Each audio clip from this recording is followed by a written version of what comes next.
اكيد هي اللي نسيت البوتاجاز من يوم ما دخلت والبيت اتقلب. انا ما عملتش حاجة والله.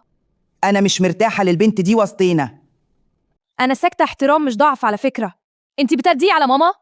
انا برد على اللي بيغلط فيا. أنا استحملت كلام كتير عشان أحافظ على بيتي، وسكتت لما اتظلمت. أنا جيت هنا زوجة مش خدامة، وجيت أعيش باحترام، مش هتحاسب على كل نفس باخده. مراتي مش لوحدها واحنا هنسيب بيت العيلة. يعني هتختار علينا؟ انا اخترت راحة بيتي. هتسيب أمك علشانها؟ أنا مش بسيب أمي، بس مش هخسر مراتي عشان أرضي حد. رجعت من بره تعبانه بعد يوم طويل. اول ما فتحت باب الشقه حسيت بحاجه غريبه، الكرسي مش مكانه، المخده متحركه، والستاره مفتوحه بطريقه عمري ما بسيبها كده. اكيد حد دخل هنا. واول اسم جه في دماغي حماتي. مسكت الموبايل وكنت خلاص اكلم جوزي يشتكي. حسيت ان خصوصيتي اتكسرت، بس قلت لازم اتاكد الاول قبل ما اكلمه. دخلت المطبخ، لقيت الاكل اللي بحبه معمول ومتغطي، والمطبخ متروق، والتلاجة مليانه اكل جاهز، وعلى الترابيزه ورقه مكتوب فيها: لقيتك تعبانه امبارح، قلت اعدي اطمن عليكي واسيب لك اكل يريحك، حماتك. انا اسفة، انا فهمتك غلط. يا بنتي انت زي بنتي، البيت بيتك وانا بخاف عليكي، انا بس حبيت اساعدك. وفي اللحظة دي فهمت حاجة مهمة جدا، مش كل الناس أشرار. أوقات الحنية بتكون حوالينا بس إحنا مش شايفينها. كنت دايما بقول إن الحب أمان، وإن اللي بيحب بجد عمره ما يسيب. حبيته بكل قلبي.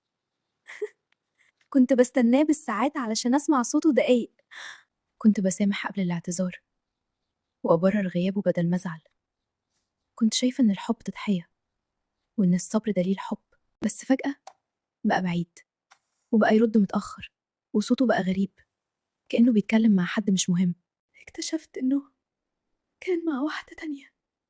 أنا مش موجوعة بسبب الخيانة، اتوجعت علشان كل اللي ضحت بيه كان سهل يضيعه. أنا إزاي صدقته وقبلت على نفسي كده؟ الحب مش وجع مستمر، وإن اللي يخليك تحس إنك قليل عمره ما كان حب.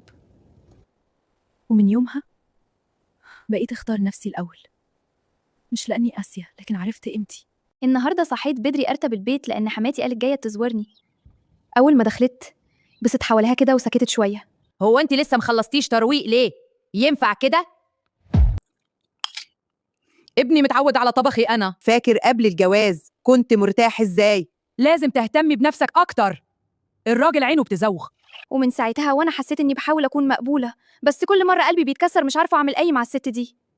أغلبنا يعرف أن السيدة شويرية رضي الله عنها كانت من زوجات النبي صلى الله عليه وسلم، بس عمرك سألت نفسك تعرف إيه عنها وكيف تزوجت الرسول؟ في لحظة واحدة ممكن حياة الإنسان تتقلب 180 درجة، من عز ورفعة إلى ابتلاء شديد. لكن القصة دي هتثبت لك إن بعد كل ضيق في فرج من عند ربنا. السيدة شويرية رضي الله عنها كان اسمها برة بنت الحارث، كانت بنت سيد قبيلة بني المصطلق، وكانت عايشة في مكانة عالية ونسب عظيم وعز كبير جدا. لكن الحياة ما بتفضلش على حالها. حدثت غزوة بني المصطلق وانتهت بانتصار المسلمين، وكانت جويرية رضي الله عنها من ضمن الأسرى. تخيل بنت كانت تعيش في عز ثم تصبح في لحظة أسيرة بعيدة عن أهلها وفي موقف صعب جدا، لكنها ما استسلمتش. سأسعى لحريتي. قررت جويرية رضي الله عنها إنها تسعى لحريتها، سأدفع المال. يعني تدفع مالا مقابل أن تعتق. ذهبت إلى رسول الله صلى الله عليه وسلم تطلب المساعدة. كانت تريد أن تفك أسرها بأي طريقة ممكنة. وهنا حصلت اللحظة التي غيرت حياتها كلها. فقال لها النبي صلى الله عليه وسلم: هل لك في خير من ذلك؟ أقضي عنك كتابتك وأتزوجك. وفي لحظة واحدة تحول حالها من أسيرة إلى زوجة رسول الله وأم المؤمنين. وعندما علم الصحابة بزواجها قالوا: أصهار رسول الله. فاستحوا أن يبقى قومها أسرى، فقاموا بتحرير مئات منهم بدون مقابل.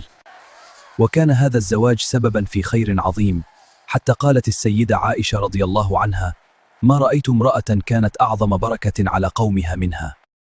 وكانت جويرية رضي الله عنها من العابدات، تجلس تذكر الله من بعد صلاة الفجر حتى وقت الضحى بقلب خاشع وذكر دائم.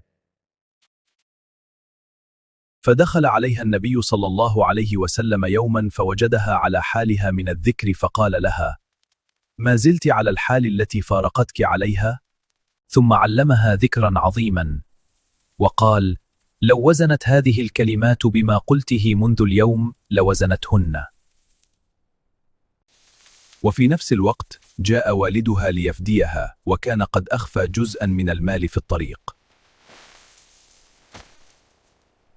فقال له النبي صلى الله عليه وسلم: أين المال الذي خبأته في مكان كذا وكذا؟ فصدم الرجل وقال: أشهد أنك رسول الله، ما علم بهذا أحد إلا الله. فأسلم هو ومن معه، واجتمعت البركة كلها في هذه القصة: إسلام الأب وزواج الابنة وعتق قوم كامل. قصة جويرية رضي الله عنها بتعلمنا إن الابتلاء مش نهاية، ممكن يكون بداية خير أعظم مما نتخيل. صلي على النبي في التعليقات وشاركها لعلها تكون سببا في خير لغيرك. كنت فاكرة إن حب الناس ليا هو أهم حاجة في الدنيا.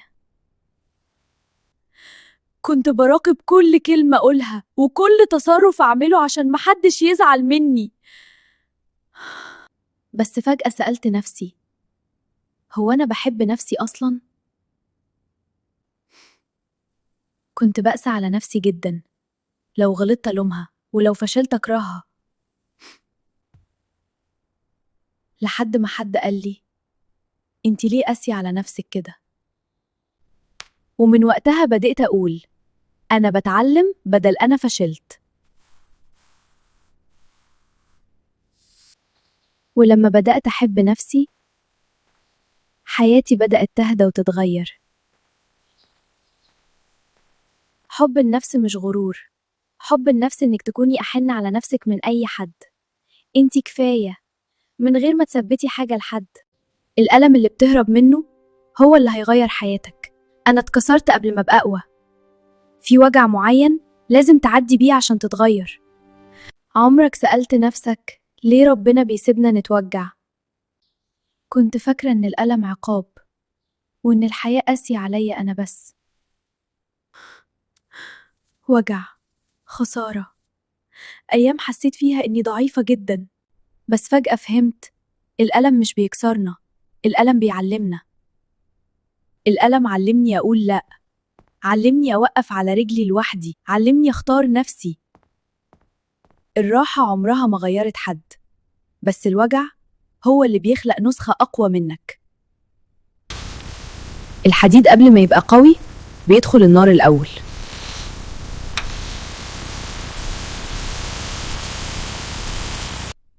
يمكن ربنا مش بيكسرك، يمكن ربنا بيعيد تشكيلك.